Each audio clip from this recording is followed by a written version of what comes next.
mwaka huu kwenye maadhimisho yetu ya mapinduzi matukufu ya miaka 62 tumefungua na kuweka mawe ya msingi kwenye miradi 110.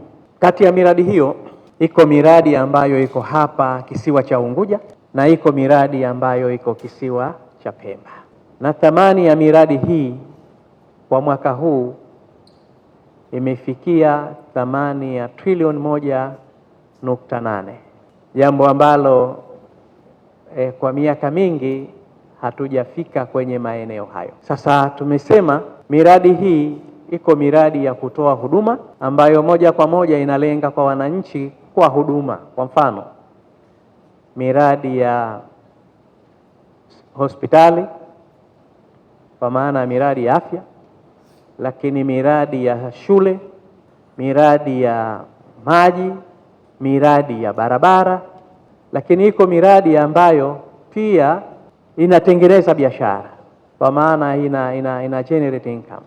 Nadhani mnakumbuka tumeweka mawe ya msingi miradi ya bandari, lakini kuna miradi ya mahoteli iko ambayo tumefungua, iko ambayo tumeweka mawe ya msingi na miradi mingine mbalimbali. Yote haya yanalenga kustawisha wananchi wa Zanzibar, na naamini kila mradi kwenye utekelezaji wake una impact yake. Iko ambayo katika hali ya kawaida mtu anaweza kuona kwamba impact yake ni ya kawaida, lakini ukiangalia mbali zaidi unakuta kuna faida chanya ya miradi hiyo.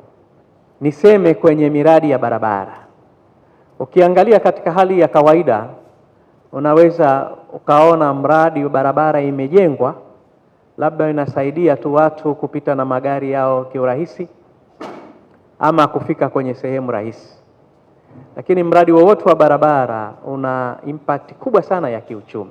Tunaelewa kuna maeneo kuna wakulima, kuna maeneo kuna wajasiriamali, kuna maeneo kuna wafanyabiashara, maeneo mengi tu. Ukiweka access ya barabara rafiki, maana yake unamfanya mkulima hata thamani ya mazao yake inaongezeka, lakini hata gharama anayoitumia ya kusafirisha inaweza ikawa ndogo, lakini pia kuna accessibility ya watu wengine kufuata bidhaa huko ambako wanakwenda.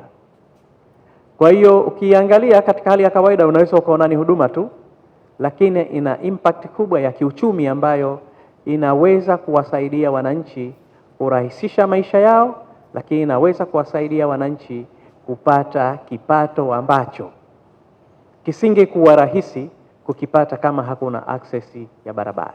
Na nimesema haya kwa sababu nchi yetu inajengwa sana kwenye maeneo ya barabara. Ukiangalia mtandao wa barabara Zanzibar nzima ni kilomita kama 1344, lakini katika kipindi hichi cha serikali ya awamu ya 8 zaidi ya kilomita 1084 ziko kwenye process, ziko ambazo zimeshakamilika, ziko nyingine zinaendelea.